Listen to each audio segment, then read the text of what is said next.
we have a great book today, Memory Stones. I've been reading this book. I have loved it so much. And this book has an inspirational message for you if you've been facing a trial and wonder, how am I going to get through this? Well, author Tanya Pollard knows how hard it can be to trust that God is always faithful, but she found a way to prove it to herself that he is, and she wants you to discover it too. Welcome to 700 Club Canada.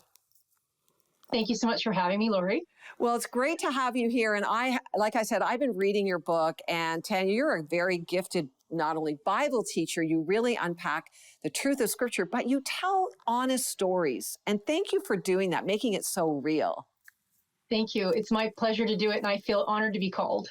Well, in your book, Memory Stones, you talk about how you actually collect rocks to remind you of God's faithfulness. So when did you begin rock collecting, and why did you do it?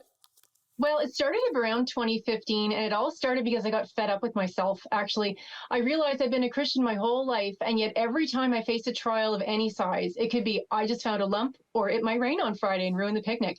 Didn't matter how big or small it was. Anytime I faced a trial, I found myself panicking and worrying. What am I going to do? Am I going to be okay? Is this going to end well? And one day I encountered this trial, and I was cycling through my typical, what am I going to do?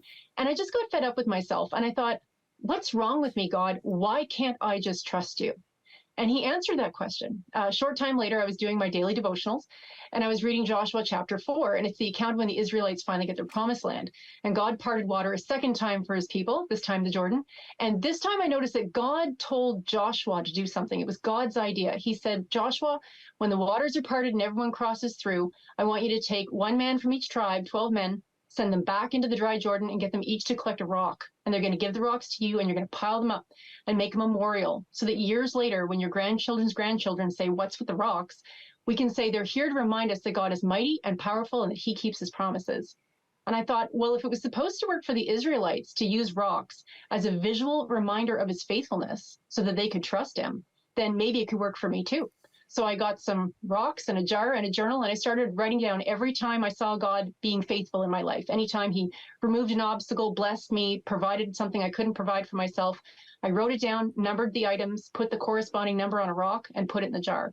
And I've watched its faithfulness pile up in front of me, and it's been incredibly helpful because it's helped me to trust him more. It's increased my joy because you're grateful whenever you see him active and alive in your life. And so gratitude is the birthplace of joy. It increases your joy. And it's deepened my relationship with him because it gives me something to do with him and something to talk to him about.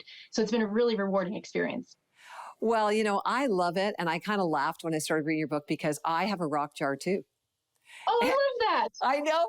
And I didn't want to tell you till right now because I'm like, I get this. The rocks are a reminder. It's just a tangible example. But let me go back to something. You explain what faithful is and what it isn't. Can you explain that to us? Yeah, I don't think it's something we consciously think about a lot. We don't sit around thinking, what does it mean for God to be faithful? But we do operate with a certain level of understanding of what his faithfulness really looks like. And I think if we're honest, it can feel like if God is faithful, then I get what I ask for and nobody gets hurt. If everyone comes home safe at the end of the day and I get everything I asked for, then check, check, check, God's being faithful. But I think we all know there's been many times in our lives when we've asked for things and we don't get them. And if we're evaluating God's faithfulness based on how good of a job he's doing of answering our prayers the way we hope and giving us everything we ask for, it can be easy to conclude that God's not faithful. I asked for 10 things, I only got 2. Quite frankly, I think his track record's kind of sketchy. I don't know that he is faithful. But what if that's not what faithful means? So chapter 1 explores that. And I've come to learn after years of collecting faithfulness rocks and exploring the word, that to say God is faithful means he is faithful to who he is, he's unchanging, and he is faithful to his promises. If he says he's going to do it, he will do it. So if you know who he is and you know what his promises are, then you know what his faithfulness looks like. So chapter 1 explores what it means for God to be faithful, why we need to know he's faithful, and how rocks can help. And then every chapter thereafter is a story about one of the rocks in my jar that taught me something very valuable about who God is and what his faithfulness looks like. Well, that is so helpful. And thank you for that. And I love your stories. So tell us a story. Tell us one of the stories just quickly from your book that, will illustrate to the reader and to those viewing today how God taught you his faithfulness.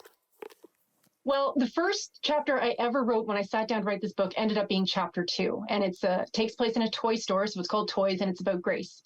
And it was about my son's ninth birthday, and I was going to a toy store to get some specific Lego characters to convert a generic Costco cake into an awesome Lego cake for his birthday. And I didn't have a lot of time. Our day was highly scheduled. So I went to the store, and the guy who helped me on the phone was there. And I'm like, I need the toys. He's like, they're right here. We go to the cash. I'm like, this is working great. And he's like, it's $28.50. And I open up my purse, and I don't have my wallet. And my head is spinning. I'm like, oh no, what am I going to do? Typical panic.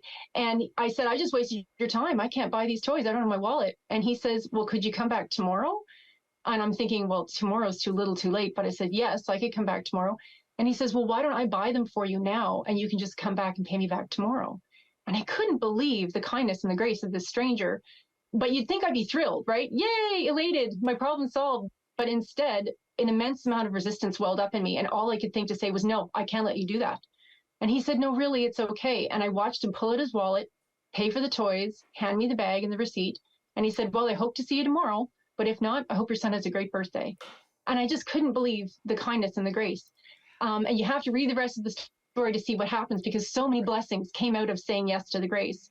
So the story part is about what happened at the toy store, but the teaching part is about what grace is and why we need to accept it when God's offering us his grace.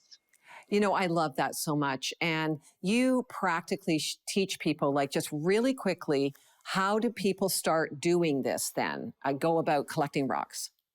Yeah, well, I do encourage you to collect your own, and good for you, Lori, for already doing it. But I would suggest it's cheap and easy, so don't make it complicated.